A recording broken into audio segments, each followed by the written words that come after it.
In this episode of the FXDM educational series, we're going to be taking a closer look at trading gold and oil.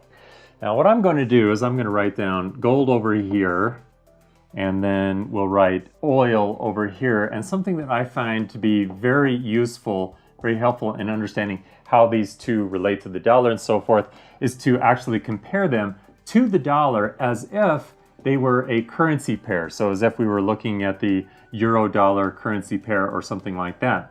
So here I have the dollar, of course, over on the quote side of this pair. Now let's imagine, so let's put a quote up there. So let's imagine that gold is currently trading for $1,000 an ounce, and perhaps an investor thinks that gold is actually going to improve in value.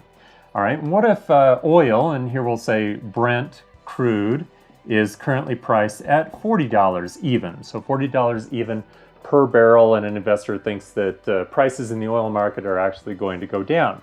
Well, in order to understand what that actually means to a trader who's taken a position here, what we need to know is, well, how large, what's the size over here on the base? So in the case of gold, this is 100 ounces for a full lot, and in the case of oil, it's 1,000 barrels. So what that means is that if oil, for instance, if it were to go from $40, let's say, to, and it's just going to move 1 penny. So it's going to move to $39.99 a barrel. So it dropped by 1 penny. Well, 1 penny times 1,000 units over here on the base side means that that move would be in favor of the short side to the tune of $10 per lot.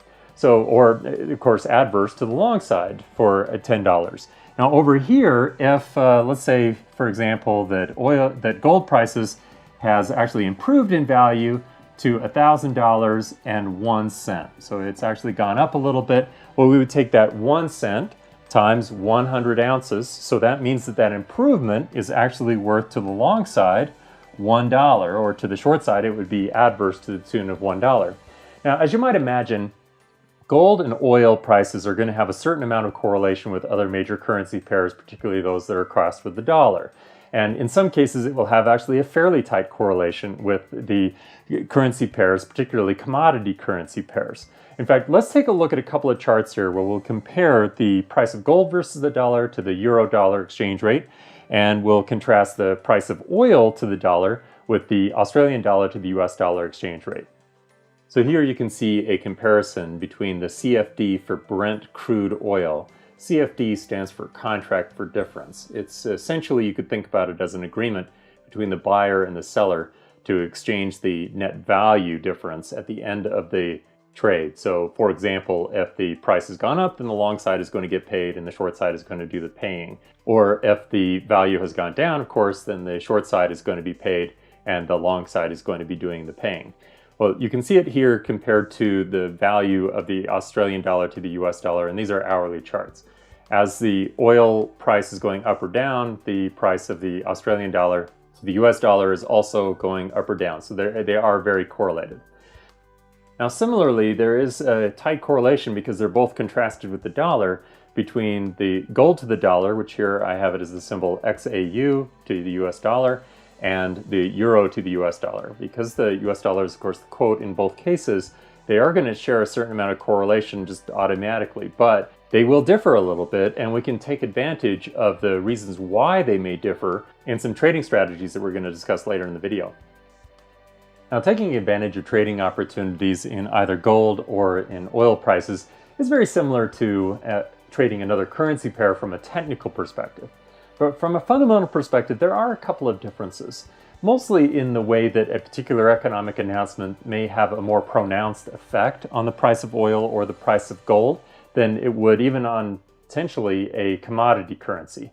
So there are a couple of key economic reports that I would suggest watching as you start to do some fundamental analysis on either of these two markets. So with oil, every month we do get a statement from OPEC, and it can have a fairly significant impact on the price of oil, because it helps us to understand a little bit more about where OPEC is trying to head with supply concerns and so forth. So where are they trying to steer the price? Now, I have an example of this here on a chart that we're going to get to in just a second.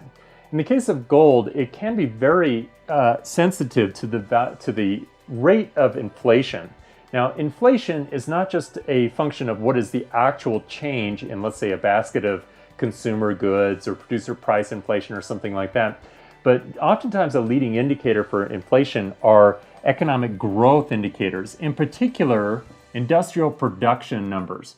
If industrial production numbers are going up, then we look at that as a leading indicator that inflation, let's say, for example, in the United States, is also going to go up. That may increase the value of gold because intrinsically it may hurt the value of the dollar a little bit. And of course, gold is a short-term safe haven against the risks of inflation.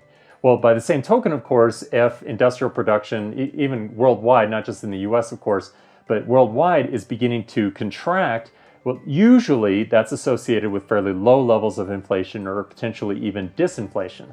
So those factors would tend to be bad for gold. They may or may not be good for the dollar, but because they're bad for gold, we can infer that that would then send the pair here between gold and the US dollar to the downside.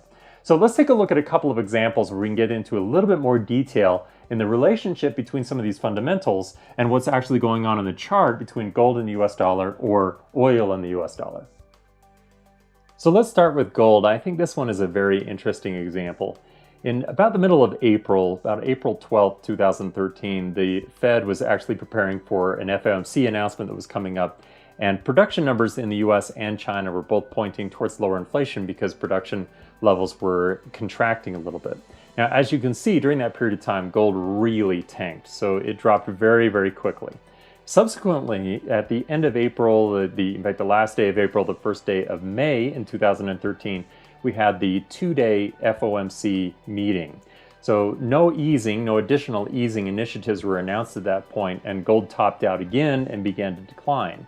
So investors were looking at that as indicating that there really weren't a lot of short-term sources for inflation, either from industrial production or from the Fed engaging in additional quantitative easing. Finally, we go all the way out here to the middle of June. This is again in 2013, June 18th and the 19th. This is another FOMC meeting. So there was no additional guidance that the Fed would be stepping back into the market again. And in fact, they had already been hinting in May that it was time to start tapering the current round of quantitative easing that was in play. So, and once again, as you can see here, the value of gold declined because in the short term, investors were expecting that inflation would be fairly muted. Now let's take a look at a shorter term example on Brent crude prices. So you can see here, this is the beginning of December. We're looking at an hourly chart right now. So this is the 4th of December, 2015, where OPEC was due to host their press conference after the OPEC meeting. So this is a little bit different than the monthly report that I mentioned, but these are also scheduled in advance. So we know more or less when this is going to happen. Well, at the time, they did not announce any restriction to supply, so they were not going to be cutting the quotas or the amount of oil that they were going to be pumping from the petroleum exporting countries that are members of OPEC. So, of course, if you're not going to constrain supply, and the trend had already been relatively negative, then the price is probably going to continue to decline, which in this case, they made that announcement at the same time, again on the hourly charts, where oil was coming back up to a previous high. So it was bumping up against a resistance level, and sure enough, it began to decline. This presented an ideal opportunity for an investor to get direct exposure to the oil market based on fundamentals that were indicating that prices were going to continue to fall. Although there are similarities in the way that gold prices and oil prices move compared to currency pairs, there are also some differences. This gives investors new opportunities and new trends to take advantage of out there in the financial markets.